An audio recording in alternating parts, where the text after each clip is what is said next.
Denis, if you will present the members of the panel real quick.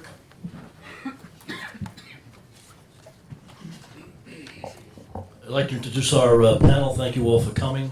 I think it's going to be very enjoyable, very interesting. If you think it's the greatest thing you've ever seen, tell all your friends, tell all your neighbors this is the best ever seen at ICT. If you think it was a waste of time, keep it to yourself. Gene Corcoran, a dear friend of mine. Gene was a New York State trooper for 21 years. From that, he went on to head the New York State Metropolitan Transportation Police Authority for 4 years.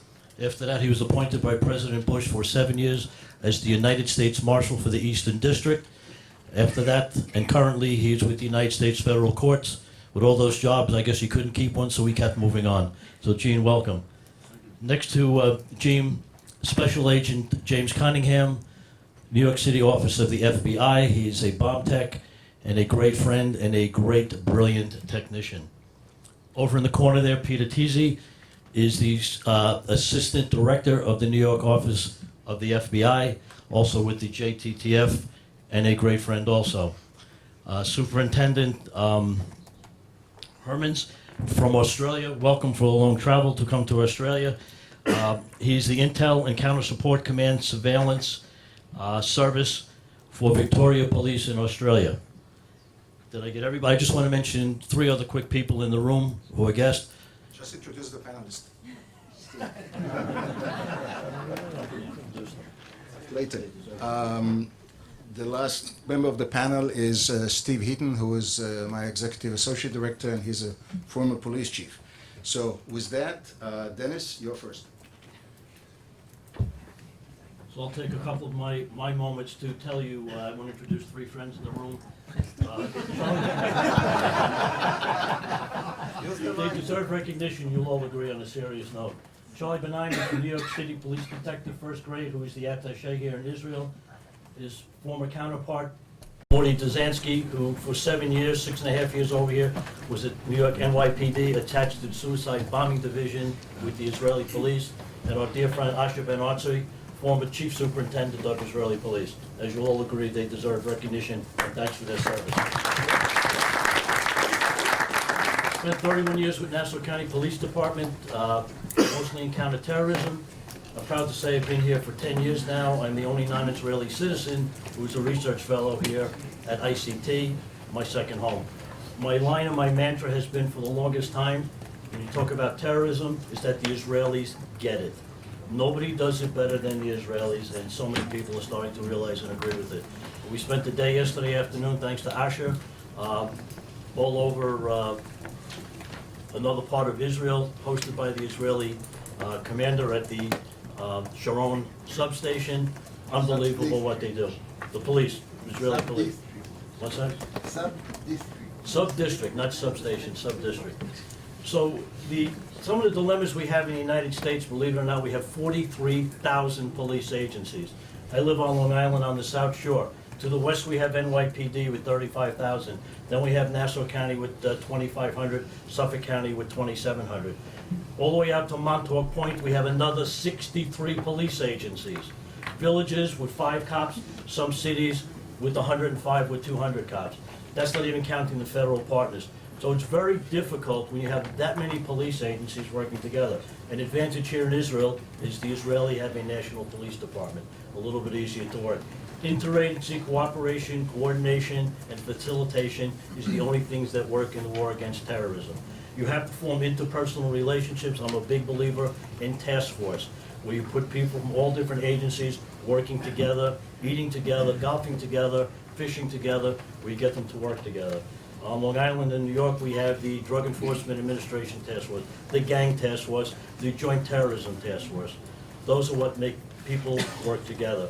So there's no interagency competition between law enforcement, because we all want to be the ones to come up with the guys in the handcuffs that committed the act and take the credit for it. But we understand now in the United States that we have to and we must work as a team. Tom Keene, after the 9/11 report, if you've ever read it, his opening remarks were that prior to the 9/11 attacks at the Trade Center, that American law enforcement American law enforcement lacked imagination. Kind of a shot at us, but it was true. Everything has changed since then, hopefully for the better. This is the best conference you'll ever attend, I think, globally, which is why it's called, thanks to Dr. Venor, the Global Terrorism Conference. Spend a lot of time, some of the best time at this conference is at the coffee breaks when you change business cards and you make friends. So if you're working on a case or have something you want to discuss, you can call and say, I spoke to you 5 or 6 weeks ago at the conference. Oh, now I remember you. We had a beer together. We had a coffee together. Then he's going to talk to you. You call somebody up cold on the phone and tell them, want to inquire about something going on in the UK. Who are you? Send me a memo. I have to have my boss approve it. We don't have time to do that. We don't have the luxury of time for the fight against terrorism. So interagency cooperation and coordination, the Israelis are the best at it. We've had our people from the New York area, from California, from Texas, from all over the U.S. here with the Israelis to learn how they do it and how to do it best. I have 2 minutes to go. That's why I'm talking so fast. Where they do it the best here. We have gentlemen, Mick is all the way from Australia. Last year on our panel, we had Assistant Commissioner from Australian Police Department. That's the idea of it. So whether you're in the law enforcement realm or you're not, or you're an academic, everybody has to work together. I'll mention one thing about the media. You have to be out of your mind if you don't make the media one of your partners. Because there's times when the media has information that you don't have that you might ask them to hold on.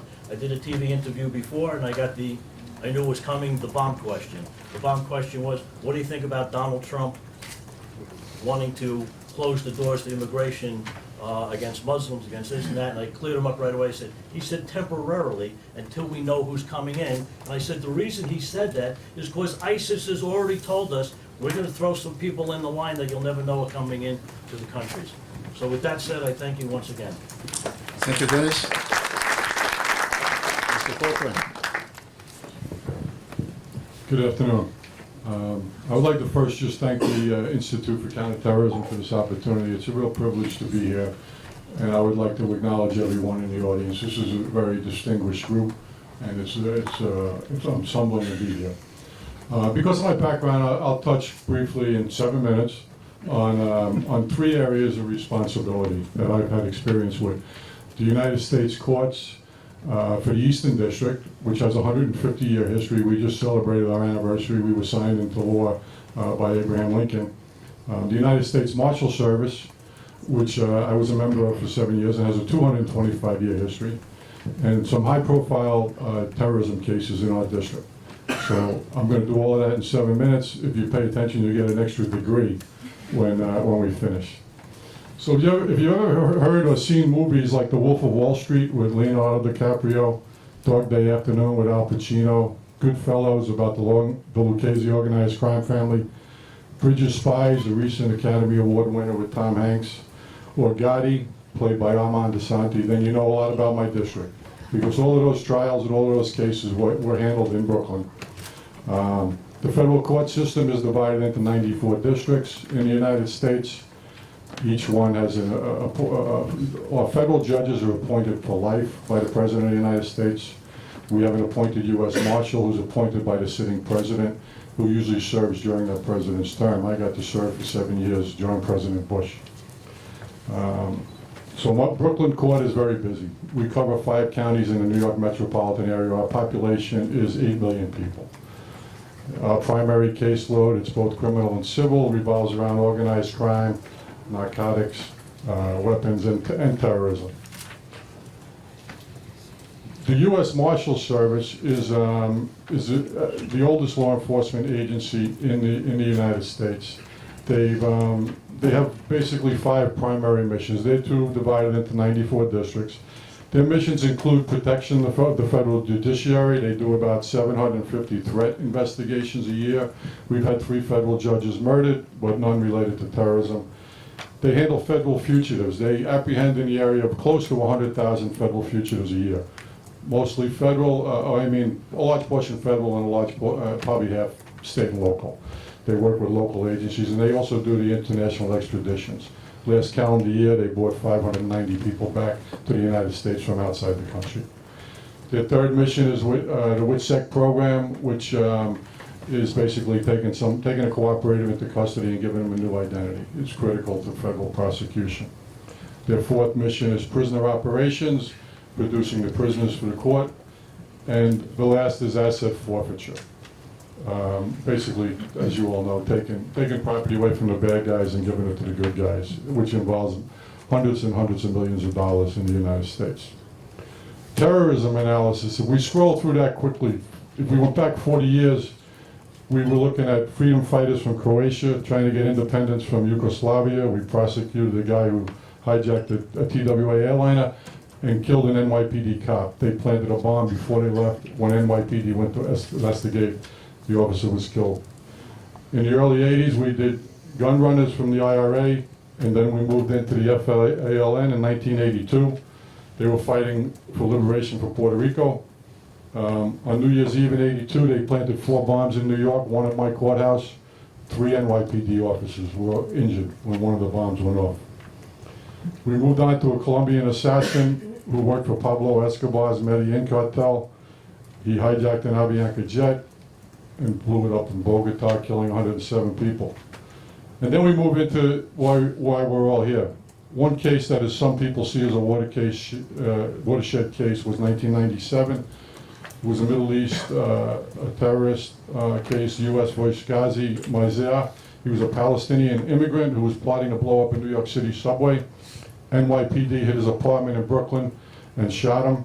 He was later tried, convicted, and sentenced to life. In 2004, we went on to Shandahar Siraj, a child of a Pakistani immigrant convicted of plotting to bomb the Herald Square subway. He was convicted, sentenced to 30 years. 2007 was Ronald DeFreitas, who was planning a conspiracy to bomb JFK Airport. A 9-week trial, and he was sentenced to 15 years. 2008 was Bryant Neal Venus, a U.S. citizen who was traveling to Pakistan and Afghanistan. He tried to kill American soldiers in an Al-Qaeda rocket attack, and he was picked up by Pakistani authorities and returned, and he's currently working with the government. In 2009, we had Najibul Azazi, who was trained by Al-Qaeda in Pakistan. He returned to the U.S. to engage in a suicide martyrdom.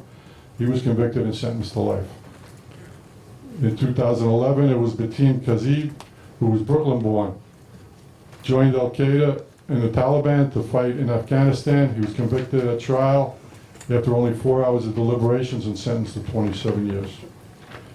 And in 2012, it was Qazi Mohammed Nafis, a Bangladeshi national who plotted to conduct a large-scale attack on U.S. soil. He unknowingly partnered with a confidential informant and assembled what he believed to be a 1,000-pound bomb and set it up outside the Federal Reserve Bank in Lower Manhattan. He was arrested when he tried to use a cell phone to detonate what he thought was a bomb and convicted and sentenced to 30 years. I mention these cases because of my position, but most all of these investigations are done by the FBI and my partners here today. On the last case, we switched to the civil side. Very interesting case. The U.S. courts are testing this issue of financial damage. It was Lindy versus the Arab Bank. John Lindy was a citizen who was murdered, a U.S. citizen murdered here in North Gaza in 2003. And in our district, they consolidated these cases to 6,000 plaintiffs of victims and victims' families against the Arab Bank. Arab Bank was providing Hamas with financial services, and that they awarded terrorist families who conducted suicide attacks with money. And in 2014, a federal jury in Brooklyn found Arab Bank liable, and there's settlements going on. So the U.S. courts, the U.S. Marshals are doing their share in the area of terrorism to investigate, apprehend, and prosecute terrorists. And I thank you for your time. Thank you very much. Next, we'll have Supervisory Special Agent James Cunningham. Good afternoon. My name is Jim Cunningham. I'm a supervisor for the FBI. I'm going to keep it to 2 minutes or less for everybody's sake, including my own. For those of you who aren't familiar with the FBI, we work everything from children to terrorism. We work bombing cases, you name it, in the United States, we work it. I've worked criminal cases, I've worked terrorism cases. Well, just to kind of provide you with the perspective that I come to the table with. I've been a hazmat operator, I've been a bomb tech. My understanding from my supervisor, Pete Tisis, is that basically when for anybody familiar with the United States and sports, if you're a Red Sox fan and you come from Boston, you arrive in New York, they make you bomb tech. I think it's a compliment. They may be trying to get rid of me, I'm not sure. So I was a bomb tech. I worked cases like the Boston bombing. I'm now a supervisor of a squad. That squad is comprised of our hazmat team, our W&D investigations, and our bomb technicians. We work anything chemical, biological, radiological, nuclear, explosive. If it smells bad, if it goes bang when you make fun of its mother, we work it. So Pete is going to elaborate more on what the Joint Terrorism Task Force does.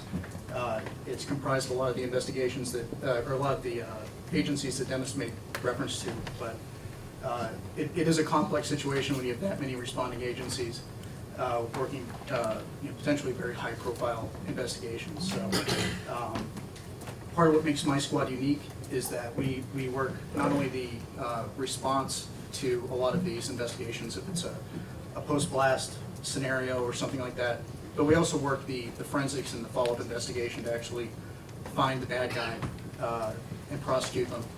And on the proceeding, or on the hopefully prior to any of those kinds of events happening, we also have a very substantial what we call tripwire program. So we work with a lot of beauty supply companies or members of industry, folks who potentially could be in a position at some point for a bad guy to come to them and say, hey, can we buy chemical precursors that you make a bomb out of? Hopefully by doing that kind of outreach, we're positioning ourselves from an intelligence standpoint to have a base where members of the public aren't afraid to come to us. Somebody said earlier, the first time you meet somebody, it shouldn't be when things have already gone bad. You want members of the public, you want other law enforcement agencies to know you, to know your face, and to come and speak to you. And certainly in my squad's case, given the kind of nasty things that we work, we want those people to come to us early. We've had more than one terrorism case put to rest in New York City by members of the public coming to us because of our tripwire program and identifying, like, hey, look, this guy's coming in here buying precursor chemicals that go into TATP or some kind of explosive like that.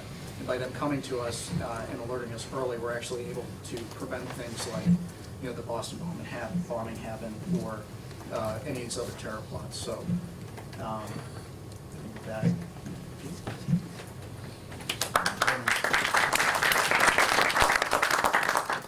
I'll be brief. My name is Peter Tisis. I'm an assistant special agent in charge on the Joint Terrorism Task Force. Please don't go back and say you met the assistant director of the New York office, because I'm going to get a call from Jim Comey, and I don't want to do that. But real quick, the FBI New York office has 1,100 agents assigned to the office. We cover the 5 boroughs of Manhattan, 5 counties up north, and Long Island. We cover 7 programs, as Jim briefly mentioned: criminal, special operations, we have admin. Counter-terrorism is one of the programs that we fall under, and the Counter-Terrorism Division is the Joint Terrorism Task Force, of which I'm one of the assistants that runs one of the 3 branches. And my branch is threat response, and I have the special agent bomb techs and the hazmat folks on my branch. We go out and we respond to threats in our jurisdiction, in our area of responsibility, as we do to all threats. We also cover special events. We also cover the New York City airports. So we're very cognizant of threats to aviation. Real quick, the Joint Terrorism Task Force, I think Denis mentioned the 43,000 police departments. We don't have 43,000 departments in our task force, but we have 55 active departments that we coordinate with and who actually sit in our space. So, and the beauty of it is they work under our federal authorities. They have every authority and approval that an FBI agent has, and they bring their own specific expertise to the Joint Terrorism Task Force. So if I need something from NYPD, which is our biggest partner on the task force. We started the Joint Terrorism Task Force together back in 1980, which became the model for all the JTTFs throughout the country. So when we have some information, we can go to our NYPD partner. They have their databases all set up. They plug in the information, we get it direct. We can move forward quickly. We can do that with the customs folks. We can do that with the State Department folks. We can do that for all the agencies that sit in our space. We don't have to find the person that we need to get that specific information that may be critical to mitigating a threat. So that's one of the advantages of having the task force. And of course, the second one is the sharing of information, which our analysts who are also here are a big part of that as well. It's a total team effort. We have a motto in New York, it's one team, one fight. And we're expanding that because now we realize after 9/11, you know what, the United States can't do it alone. We need these forums that we have here today, these discussions with all our partners across the world, if we're gonna be successful, because the bad guys don't have any boundaries, they don't care about boundaries, they'll kill wherever they can. So it's a pleasure to be here. I look forward to the discussion that we're gonna have shortly, and thank you. Thank you very much. Since I know the content of the presentations, I'll take the liberty of making a slight switch and ask Superintendent Mick Hermans from Australia to go next. Thank you very much. Good afternoon, everyone, and I'd like to thank the IDC and the ICT for the opportunity today. My role within Victoria Police relates to physical and technical surveillance of a covert nature in support of investigations, including, of course, CT's investigations. We're a little bit, I would say, behind the eight ball. We're geographically isolated, and a lot of the figures and numbers that I've looked at over the last 3 days are nothing in comparison. Our experience compared to the likes of Israel and other areas, particularly Europe. Victoria has about 6 million people and a police force of about 18,000. And policing across Australia, as it pertains to CT investigations, really only has about 11 areas, which are the frontline police services across the states, the Australian Federal Police, similar in nature to the FBI, a Criminal Intelligence Commission, and a secret intelligence organisation. So we've heard talk of 43,000 and 55. You know, 11 sounds like it'd be great, but whether it's 11 or 1100, I suspect the problems are similar, and Denis alluded to them. And the problems as I see them, even in our infancy, relate to communication across agencies, both formal and informal, intelligence, which we've heard about consistently over the last 3 days. How are we gathering it? How are we sharing it? Agility, freedom to move and act, which, you know, sounds simple, but someone mentioned today, which was quite right, you know, people can just walk across borders, whether they be state lines or otherwise, but police forces have, you know, just a litany of policy, process, governance, legislation that ties them down, and joined up operations involving all of the above across all those agencies and domains restrict us. And we were restricted more than most in Victoria Police, because prior to this year we didn't even have a dedicated CT command. So activity around coordination, around intel, around investigations was spread throughout departments within Victoria that didn't actually specifically relate to CT investigations.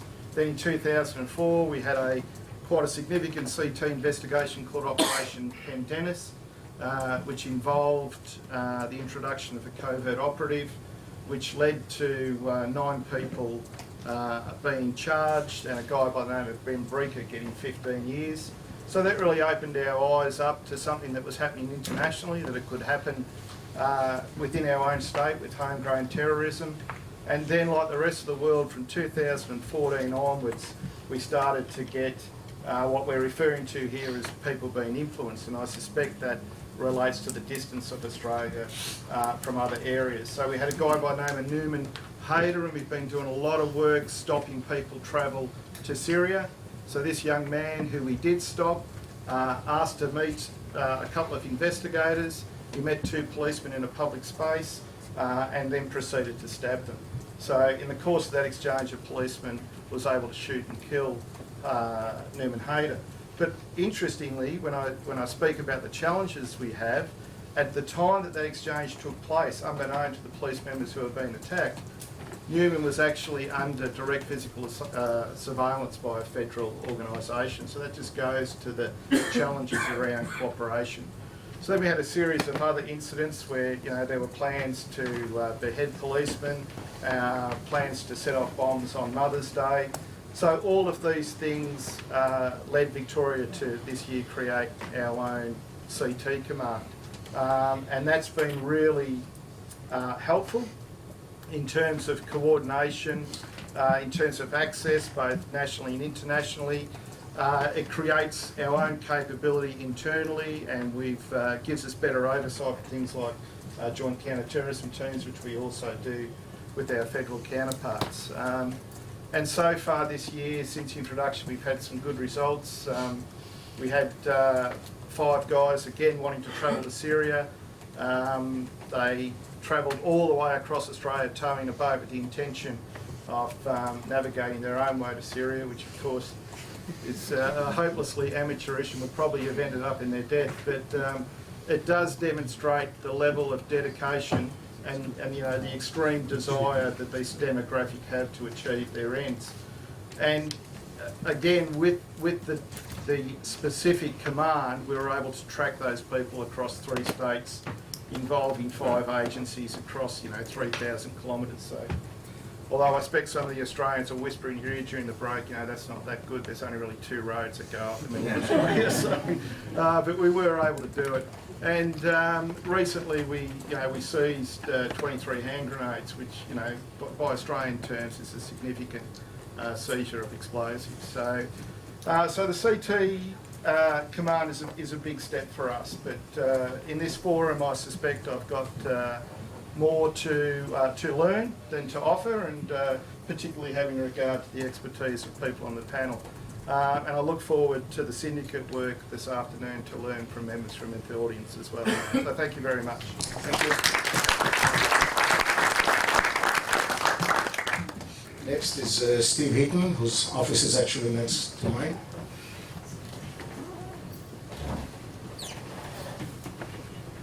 Good afternoon. I'm going to do something a little bit different. I'm currently not working in law enforcement. I work, as Dr. Friedmann said, with the Georgia International Law Enforcement Exchange Program at Georgia State University. But having spent 34 years in law enforcement and leading 2 agencies, I do have some concerns and some things that I think I can offer in terms of terrorism. When I was asked to come to the conference and speak, one of the things that I thought about that we've been talking about throughout the conference is incitement. And I thought that was one of the challenges that we face in law enforcement, especially in the U.S., because we have to balance incitement with free speech. And in most countries, most free societies, people are free to say and speak about different things, even if they oppose the government or say things that are distasteful. So the first thing I think we need to do is define what incitement is. And the Oxford Dictionary was one of the resources I found, defined incitement as the action of provoking unlawful behavior or urging someone to behave unlawfully. When I read that initially, I thought, okay, well, that seems pretty simple.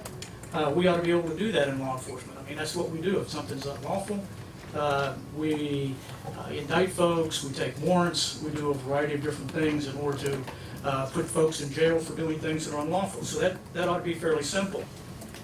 But when you consider what our forefathers wanted, and that was the free speech, they thought it was so important, they made it a part of our First Amendment, one of our first 10 amendments, but they put it as the First Amendment. And what it says is that Congress shall not make law abridging the freedom of speech.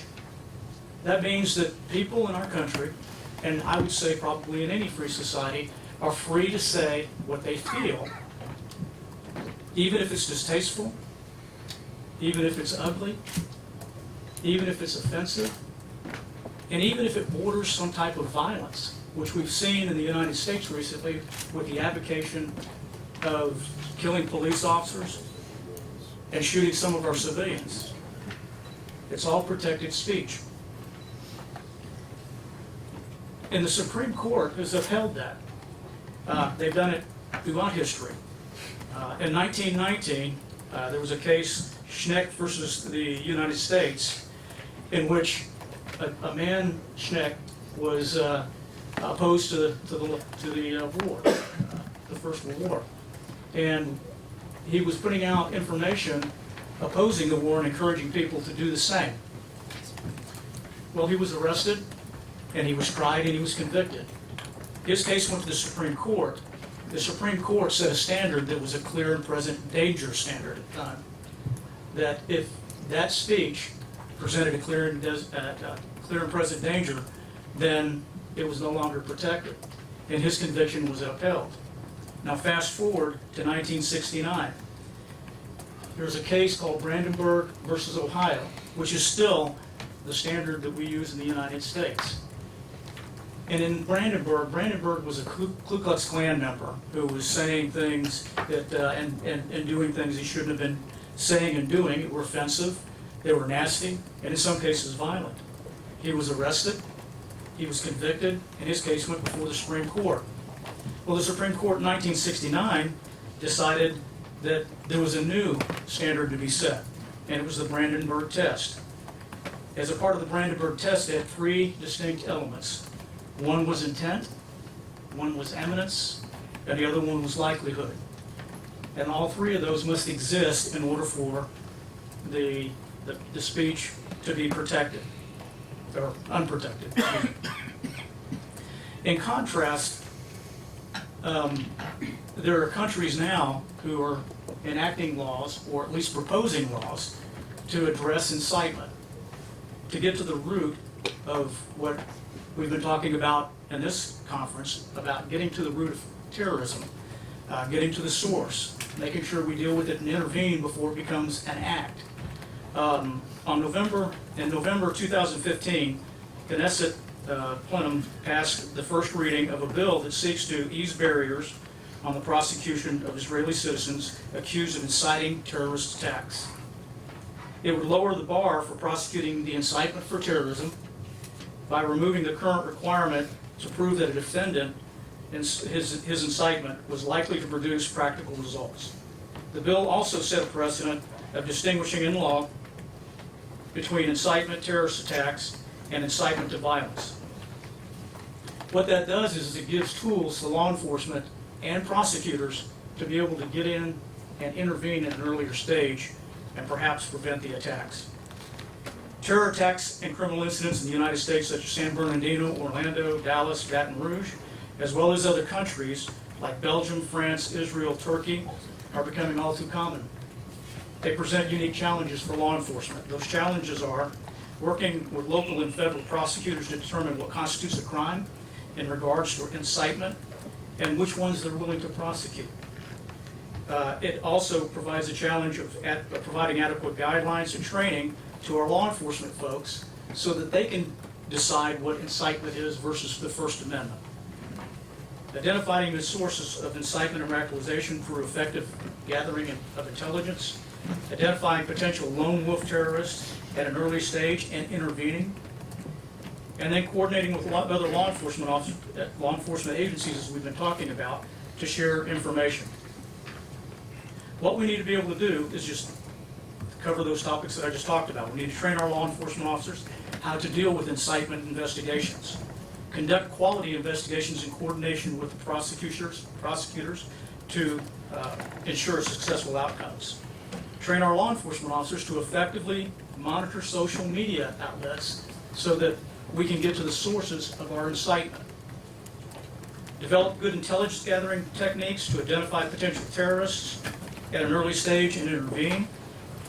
We need to continue to work with legislative bodies to develop laws that better address incitement.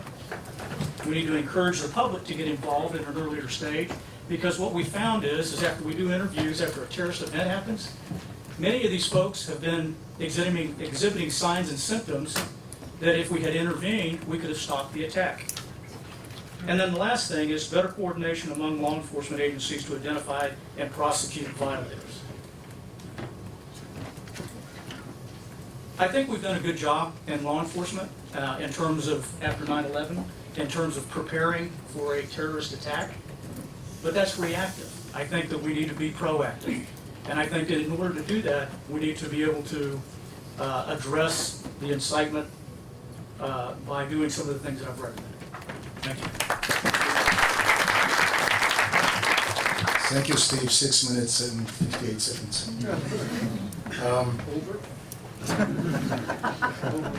If you notice the flow, you have the experience of law enforcement, the judicial part, the operative part, and then the sort of the newcomers, if you will, into CT. And given what we're going to do this afternoon, I thought that it would be a little bit more appropriate for me to talk about a different aspect of the thin blue line. We all know what it means, but I want to add two corollaries to that. One is that the police in the last decade or so have become the punching bag of various political groups and a lot of elected officials at various levels, from mayors all the way to the White House. Second, it's not just punching bags, it is sitting ducks. Dallas and Baton Rouge are two most recent examples. There are about 150 officers that die every year falling in the line of duty.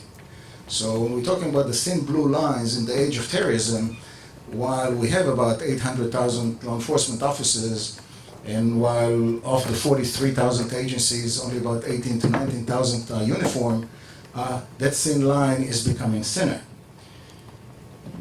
But I want to sort of bank on Steve's incitement part, because now there's also a political objection to what police are doing.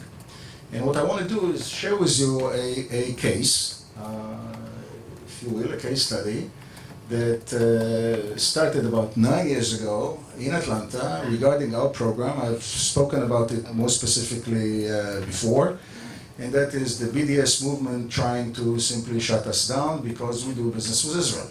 And Israel is a horrible country, and the logic now is that we basically take innocent police chiefs from the United States to Israel in order to teach them how to kill blacks. Now, if you think that this is outrageous, that's not all of it. A group that is affiliated with Black Lives Matter met with the mayor of Atlanta on July 18 and submitted a list of 25 demands. Now, anybody who has done any strategic planning and any politics, not at the partisan level, but any office politics, if you have 25 demands, you will put the most likely demand to be addressed as number one. Guess what was the number one demand? That the mayor cut the ties between the Atlanta Police Department and the Israel Police. And guess what was number two? And now you'll know what was the origin of that. They demanded to divest the police budget, which is 52% of the municipal budget, for other projects, social issues and so on and so forth. Well, somehow, I think people have democracy a little bit upside down. The mayor is an elected official, and the chief is appointed by the mayor.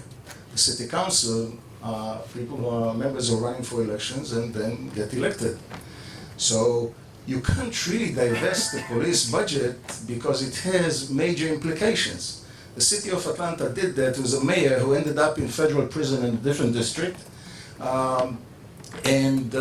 This was because it cannibalized about 400 positions of law enforcement officers. Instead of 2,000 officers, Atlanta went down to actually 1,600 officers. And now the mayor has brought those back, and anybody who knows anything about police budgets, about 95% is salaries. The rest is equipment and fuel and that kind of thing. So divesting from the multi-million-dollar police budget is not as easy as it sounds, but politically it really makes a lot of sense.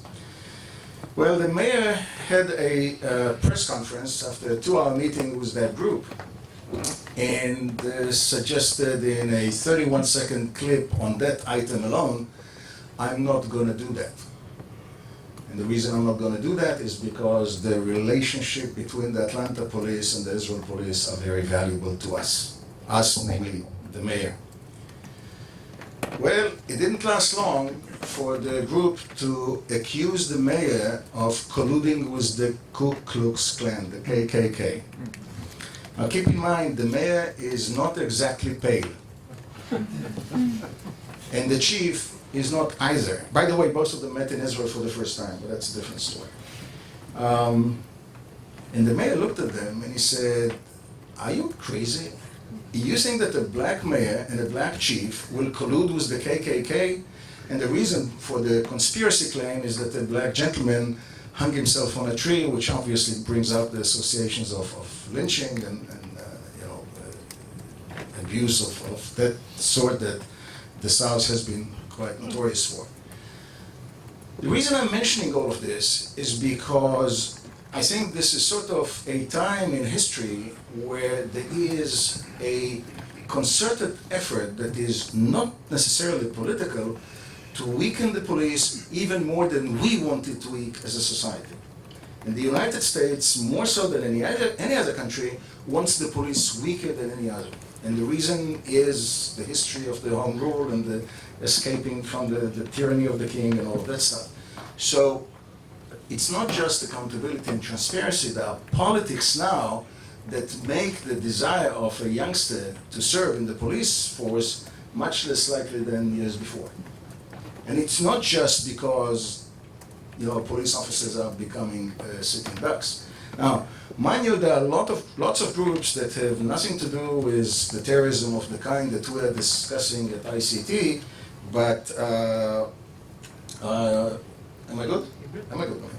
I asked Steve to monitor me. But societies that now Roy is pointing out. All right, I'll finish this up, and I'll just say that if you look at groups such as the sovereign citizens, they're nothing to do with radical Islamists, but they ambush and kill police officers. I think that we need to think about the first responders, and particularly the law enforcement community, because it is more likely that police, not only as first responders, but just because they represent who they are and who they, out there, will become victims to terrorism. So with that, I'll finish, and I'm going to call up Ori to discuss the scenario. Thank you very much.